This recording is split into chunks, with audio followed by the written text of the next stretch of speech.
as something very relevant to all of us. Today, we're talking about memory.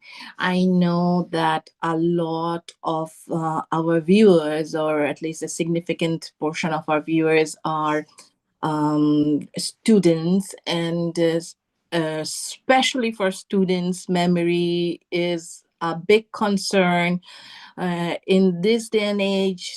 Still, memory plays a big part in our educational success, in our grades, but memory actually impacts every aspect of our life. If we want to be successful in a public profession, for example, we it is greatly helpful if we remember people's names, details about people, and it impacts many different aspects of our life.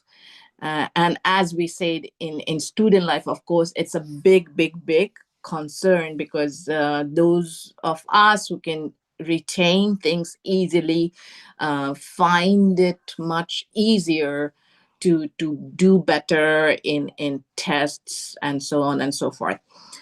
So we often hear these amazing stories about people who have unbelievable memories, people who can take in one page at a time, people who never forget anything, so on and so forth. We have all these stories that amazes us, and maybe also makes us feel like there's something extraordinary, uh, and we are just not blessed as them.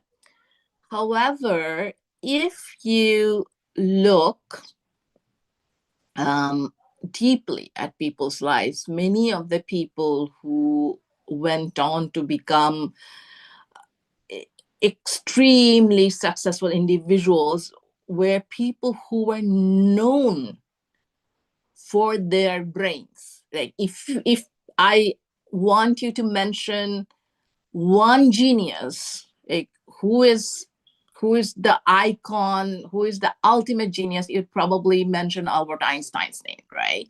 Most people would. Uh, so people like that, Albert Einstein, Thomas Edison, people who went on to become US presidents like Woodrow Wilson, many of these people, if you look at their histories, you'd see that they were not doing so well in school in the beginning. In fact, Einstein could not um, could not get into school. He wasn't admitted into school until he was 9 years old. Thomas Edison was actually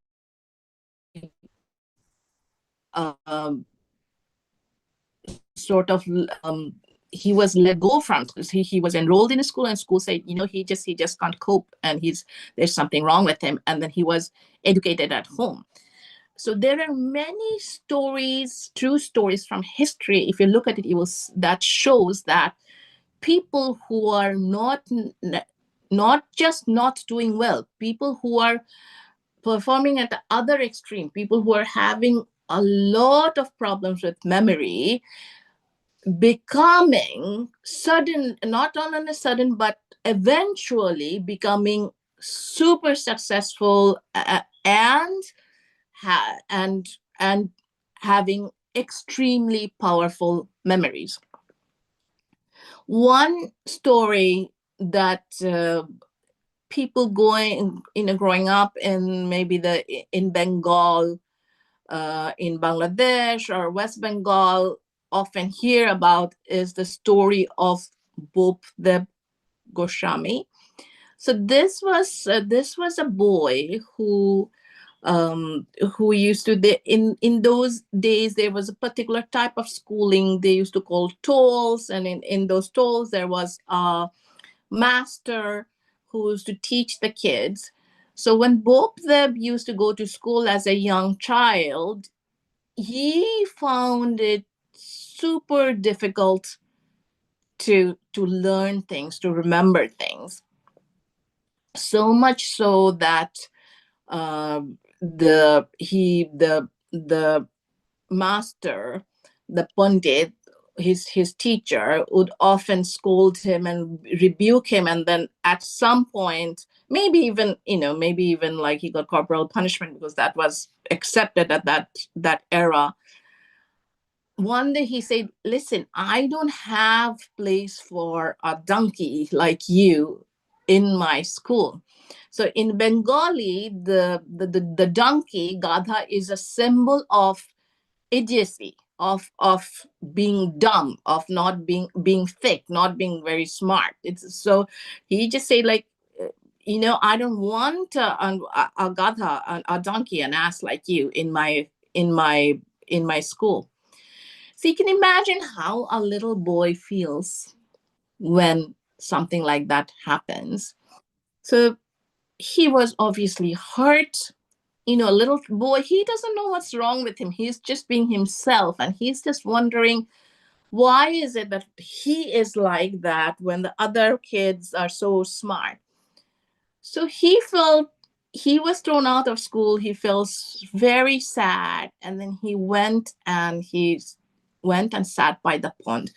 So if you have some idea of what Bangladeshi villages are like, all the villages would have ponds.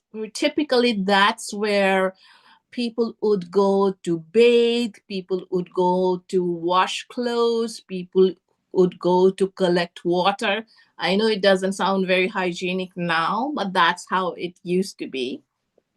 And these natural ponds, what people would do, like they would, at the edge of the pond, they would put some concrete and some steps or some stone slabs so that people could safely walk down to the pond, and women could go and collect water in pitchers.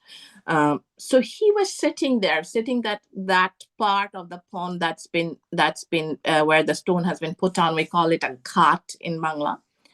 So he's just sitting there looking at the water, wondering what to do, this little boy. Like, what is he going to do? Why is he like this?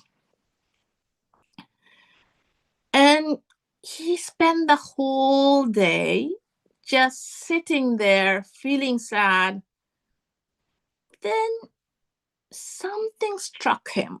He was sitting there, and in front of him, of course, is the stone slab, the stone steps, the ghat. And he noticed that the place where women put their clay pitchers when they go to the ghat had worn off.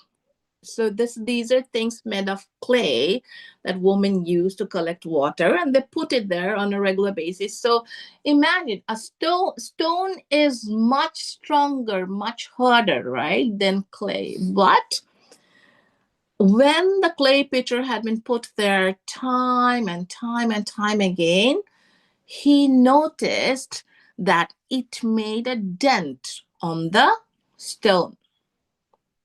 So this young boy, he was struck. I feel like the universe was helping him. He thought, if something as ordinary as clay, through repeated friction, can wear off something like marble or stone, then why can't my memory change? Then maybe I can't remember things with the first reading or the second reading, but I can remember. Maybe I need to review something 50 times or 100 times, but I will be able to retain. So this little boy, he went home, he went to his room, he closed his door and started studying. And he studied and studied and studied and studied. And he went back to school and said, please accept me. I know I can do it. Don't throw me out. So he was accepted back. Things were much more informal back then. And and then in later on, he became a pundit, an expert in grammar. So somebody super educated and well known, and that's why we know his stories today. So throughout history, throughout many different parts of the world, you will hear these stories. Some of you may have heard the name of Imam Ghazali, who is a very, very, very, very, very, very inspiring figure. We won't go into the detail of his life story today, maybe another day, but he was uh, in the heyday of when Islamic civilization was very at its height.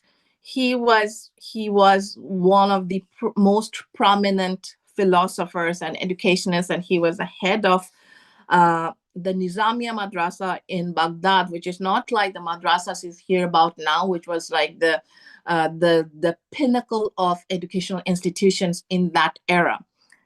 So this man, again, he was known, very well known, for his brains and for his devotion to education from a young age.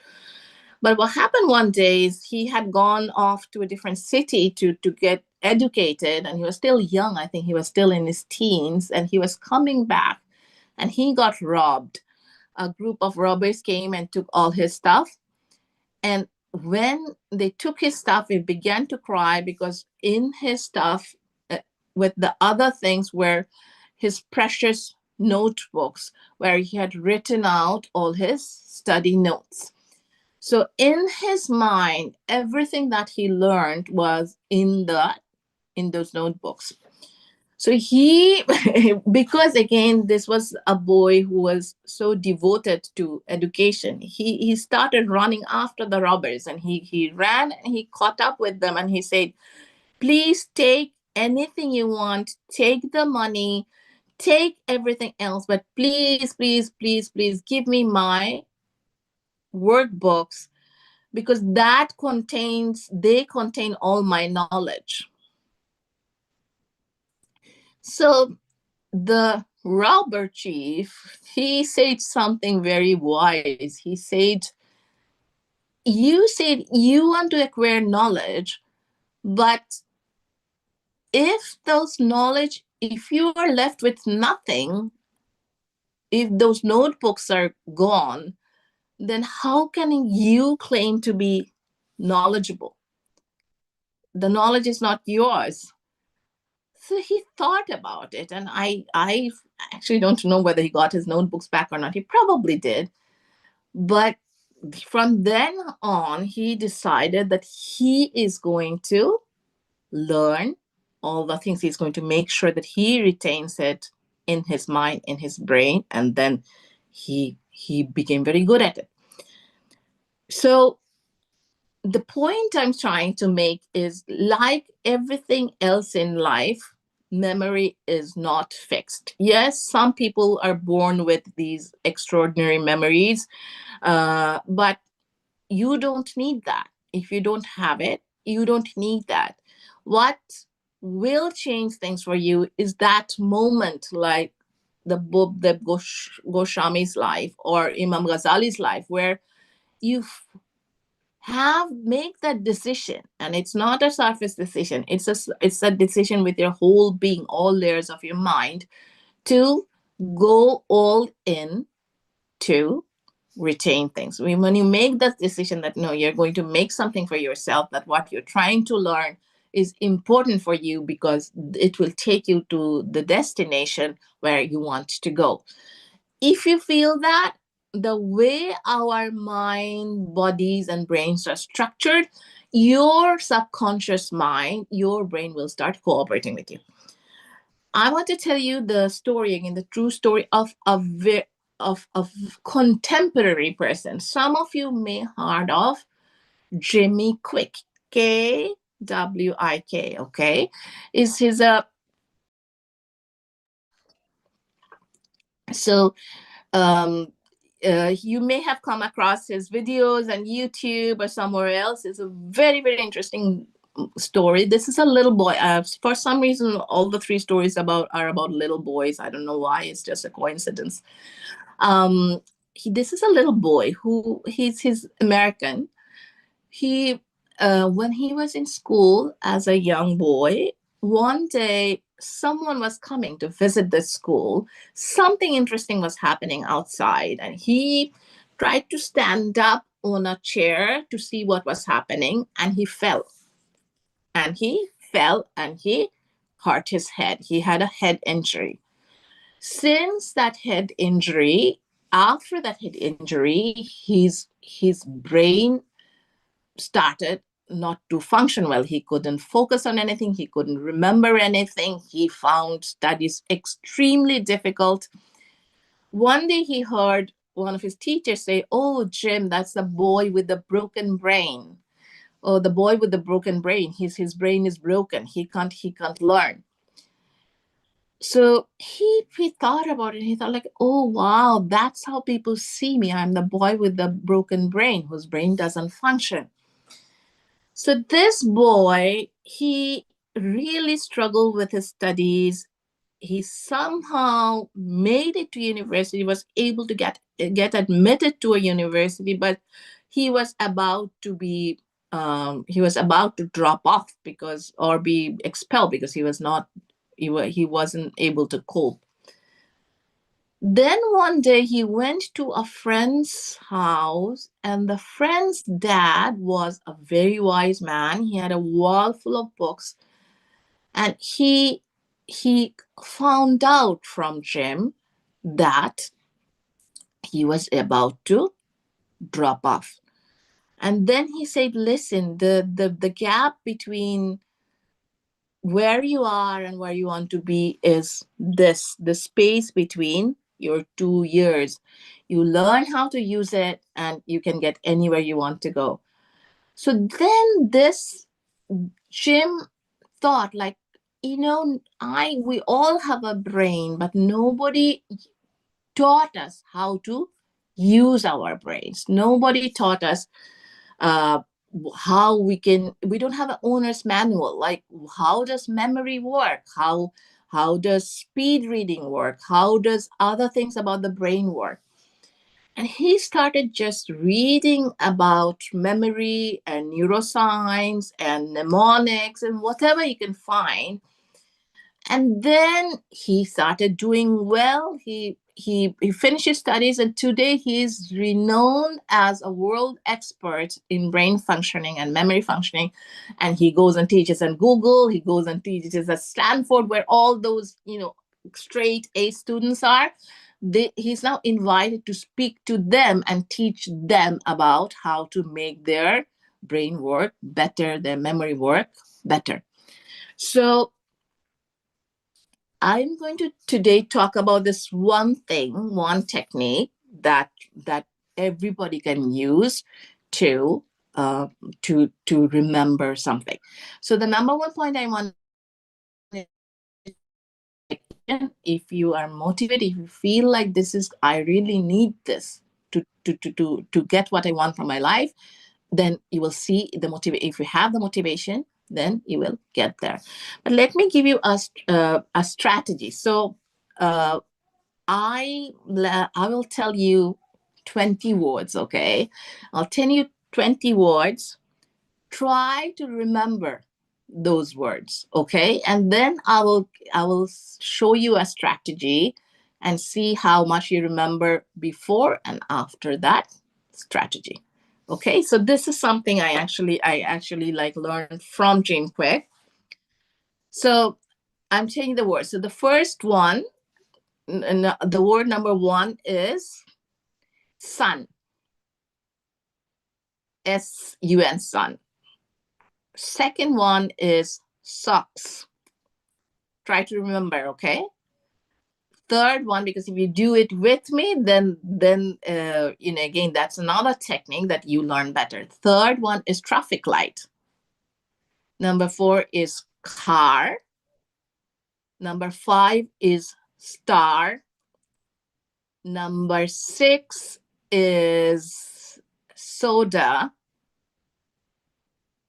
Number 7 is rainbow.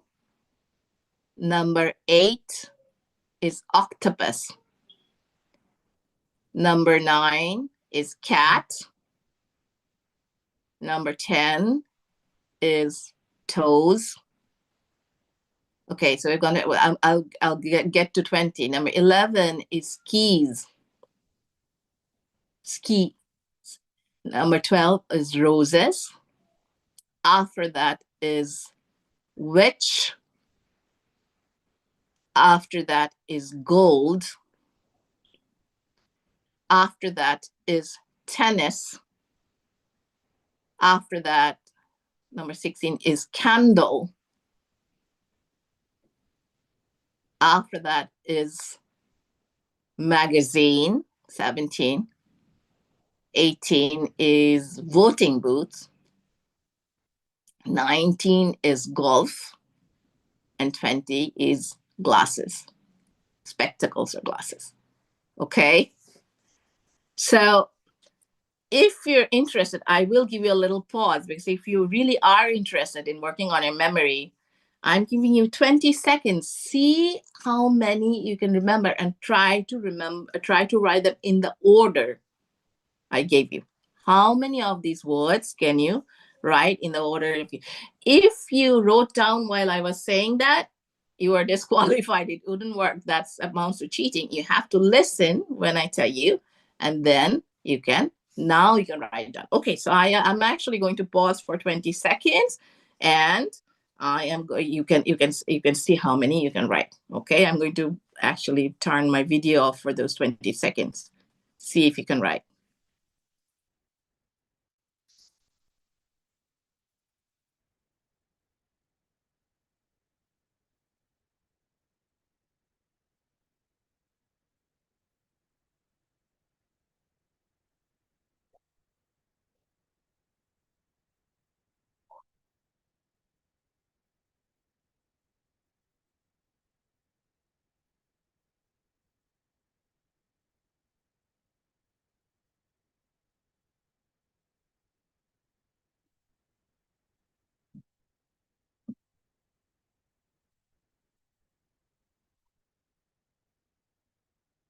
Okay, so I actually gave you 10 seconds extra, so I gave you 30 seconds. If you tried, how many were you able to write? Just count and notice how many were you able to remember. Okay, so you know how many you able to, how many of the 20 you were able to remember from the first list. So now let's get to this basic fact about how we remember things. Our brain remembers very well through association. Through association. If, for example, you're trying to remember somebody's name, and you're thinking like, oh, I can't really remember it, but it had something to do with rain. Oh, maybe his name is Ryan or something. I mean, it just came to the top of my head because one of my son's friends' name is Ryan. I was just talking to him yesterday. So it's like, what is it? It seems like, oh, it reminded me something, for some reason, it reminded me of rain. Maybe other people know, but for me, it worked. Okay, somebody remembered 8. That's great. Super. So now what we want to do is, like, we want to, in the list of 20, we want to make associations with each word and its place in the order. So let's think of it. Our first word was sun. So it is our first word in the list. Is there any association between sun and one or first? Of course there is. There is only one sun. Or when we wake up, the sun is the first thing that is up and signifies the beginning of the day. Or any kind of thinking that helps you associate between the place in the order and the word sun. So one sun. Now let's go to our second word, socks. Socks, it's easy because socks are always in pairs, right? So there are always 2 socks So if you're wearing a pair of socks, you're not wearing one sock, you're not wearing 5 socks, you're wearing 2 socks. So it's easy for me, at least, to associate to the place with socks. The third word was what? Traffic light. And what's the relationship between traffic light and its position number 3? There are 3 lights in a traffic light: the red light, blue light, and green light. Fourth word was a car. So what's the relationship between car and 4? Well, cars have 4 wheels. Cars typically have 4 doors, 4-wheel drive, whichever is to you, whichever association makes most sense. I think the word 5 was star. Stars have 5 sides. Stars have 5 points. Stars, you get 5 stars ratings. So it's easy to associate star with 5. 6th word was soda. Now, if you're not a soda drinker, like I am not, it might not be like so obvious, but a lot of people buy 6 packs of soda. So then they can associate like, oh, like a soda, word 6 is soda and 6 packs of soda, but you can find some other way of associating 6 with soda. Number 7 was rainbow. Why? There are 7 colors in the rainbow. 8 is octopus. So octopus have what? How many tentacles? 8. Number 9 was cats. What do we say about cat? We say cats have 9 lives. And the number 10 was toes. How many toes do we have? 10. So do you see how this is going? This is actually a created list, but at first it appeared completely random to us, right? But once we started associating, this makes much more sense. It's much more easier for us to remember, that which we'll find out in a second. So let's go to the rest, the other 10, and then we'll go through the exercise again and see how many you remember. 11 is skis, because think of 2 skis, like there's, if you see them like that, they're 2 aligned, one side by side, like 11.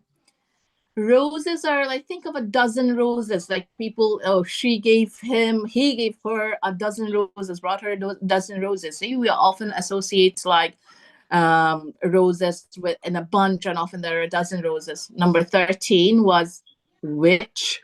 Now, witch is something, that's not auspicious. Number 13 is not considered auspicious. So you can make the association that way. 14 was gold.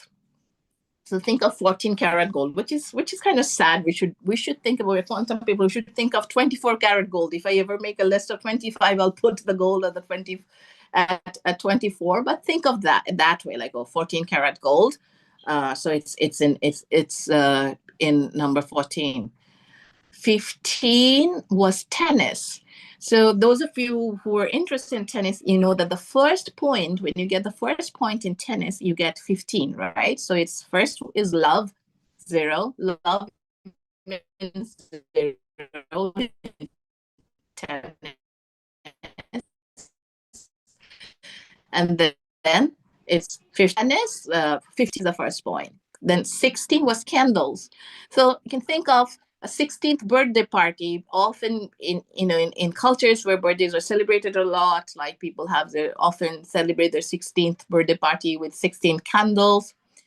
17 was magazine. This may be, if you're not familiar with it, it may be difficult, but I'm sure you can find some way to associate it. But there's actually a magazine called 17, which is for young girls. 18 was a voting booth. So why? What's the association between 18 and voting booth? Is we became voters when we were 18.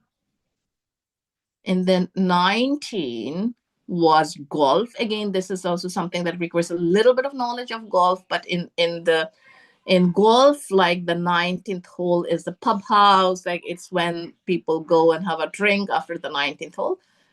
And then 20th was glasses. So or spectacles. What do spectacles do? They fix your vision.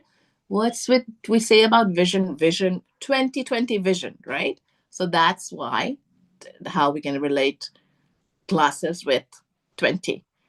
So now that I have gone through this pretty fast, just one time with the associations, let's try again. Let's try this time. I will give you 30 seconds and you can write in short. I see how many of the 20 you remember this time. Okay. I could have done it twice and you can do it twice in your mind, but let's just see with just one time. Okay, let me just quickly review. One sun, two socks, three lights in a traffic light, four wheels in a car, five sides of the star, six pack soda, seven colors of the rainbow, eight tentacles of the octopus, cats with nine lives, 10 toes. Skis look like 11. We often give a dozen roses. Witches are inauspicious. So is the number 13. 14 karat gold. 15 is the first number in tennis. 16, we often have 16 birthday party with candles. 17 is a magazine.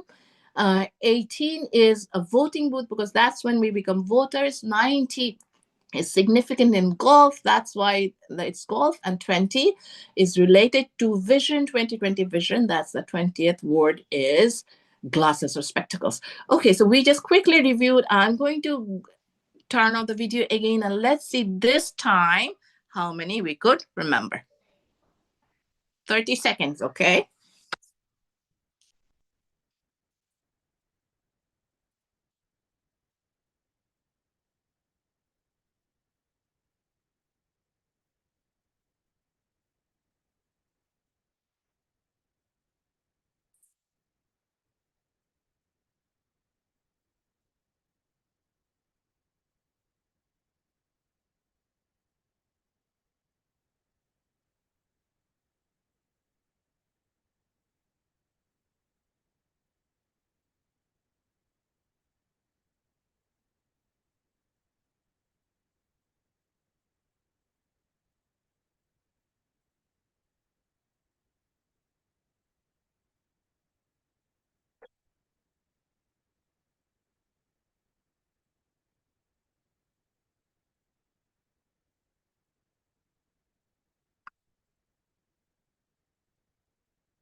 Okay, I am back.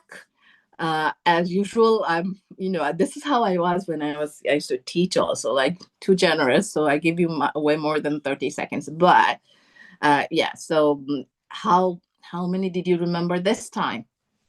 Anyone willing to volunteer? How many you remember this time?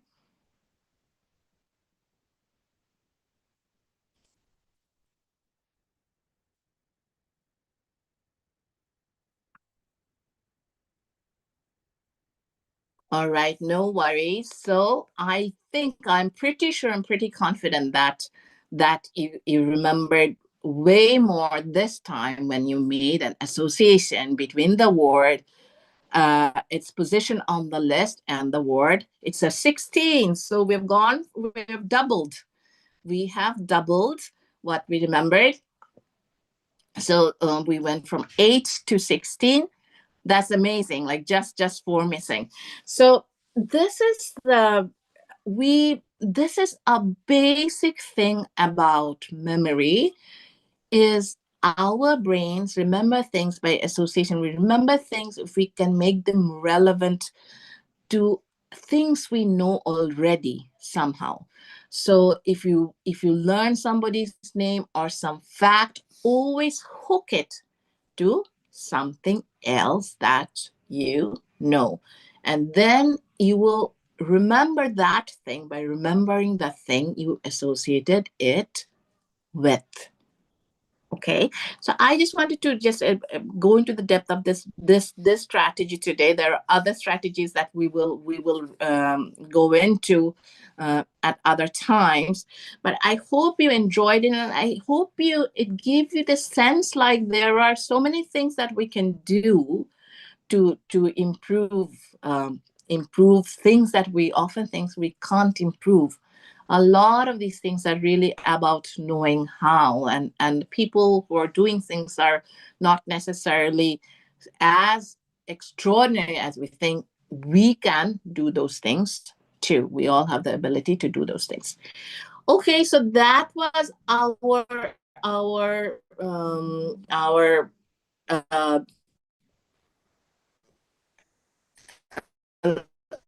our chat for today. I hope you've taken now. As always, give me a little time, and I'll play the meditation. And soon we will have new meditations as well.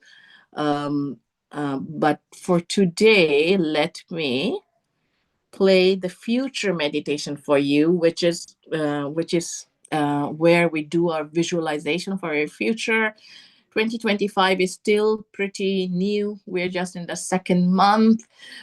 If you haven't decided yet, decide what you want to achieve in this year, because your mind works much better when you give it as goal, and you know how to make it accept it. And that's when your subconscious mind comes on board to help you attain your goals. Okay, so let's do the future meditation.